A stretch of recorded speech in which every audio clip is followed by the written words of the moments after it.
बात को लेकर चिंतित है कि बोर्ड एग्जाम आने वाला है और मेरे पास सिर्फ 1 से 2 महीने हैं। अभी तो मैंने कुछ भी नहीं पढ़ा और इतने कम टाइम में सब कुछ कवर कैसे करूंगा।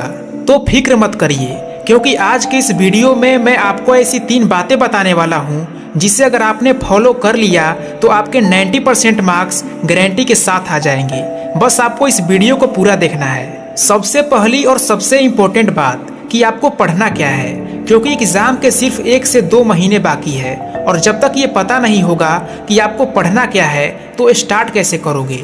अगर आप ये सोचो कि आप पूरे सिलेबस को कंप्लीट कर लोगे या 15-15 घंटे लगातार पढ़ के सब कुछ याद कर लोगे तो मेरे दोस्त 1 महीने में सिलेबस को पूरा करना बहुत मुश्किल काम है। इसलिए इस 1 महीने में आपको पिछले 10 साल के क्वेश्चंस जो एग्जाम में आ चुके हैं सिर्फ वो आपको पढ़ना है, और केवल पढ़ना ही नहीं है बल्कि उनको अच्छे से याद भी कर लेना है, क्योंकि 70 से 80% क्वेश्चंस पिछले 10 साल के पेपर से ही घुमा फिरा के आते हैं। इसलिए पिछले 10 साल के क्वेश्चन बैंक खरीद लो और उन्हें पढ़ना शुरू करो। उसके बाद अगर आपको लगता है कि मैं और भी याद कर सकता हूँ, तब उन क्वेश्चन को उठाना जो आपको लगता है कि एग्जाम के पॉइंट ऑफ व्यू से इम्पोर्टेंट है। अब ये तो पता चल गया कि आपको पढ़ना क्या है। अब बात करते हैं दूसरे टिप्स की, और वो है रिवीजन। देखो, अभी तक आपने कितना पढ़ा है वो डिपेंड नहीं करता, बल्कि आपको याद कितना है उस पर डिपेंड करता है, क्योंकि आप जैसे एग्जाम देने जाएंगे तो आप वही लिखोगे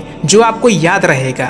इसलिए अभी तक आपने जितना भी पढ़ा है उसका रिवीजन करना स्टार्ट कर दो। नंबर 3, अपने फिजिकल और मेंटल एनर्जी का ध्यान रखो। देखो, पढ़ाई लंबे समय तक और फोकस के साथ तभी कर पाओगे जब आप फिजिकली और मेंटली फिट रहोगे। अगर आपका यही दोनों वीक है तो आप टारगेट के हिसाब से पढ़ाई कैसे कर पाओगे। इसलिए एग्जाम के दिनों में जल्दी सो जाओ और जल्दी उठ जाओ, इससे आप मेंटली एक्टिव रहोगे। इसके अलावा रोज एक्सरसाइज करो, अच्छा भोजन करो और अपने स्ट्रेस को कम करने के लिए मेडिटेशन करो। और हाँ, हो सके तो जितने भी प्रकार के डिस्ट्रैक्शन है उनसे दूरी बनाए रखो। तो उम्मीद करता हूँ कि अगर आप तीनों टिप्स को अच्छे से फॉलो करते हैं तो आप बोर्ड एग्जाम में अच्छा स्कोर कर पाएंगे। वीडियो कैसा लगा कमेंट करके जरूर बताएं। मिलते हैं अगले वीडियो में, तब तक के लिए जय हिंद, वंदे मातरम।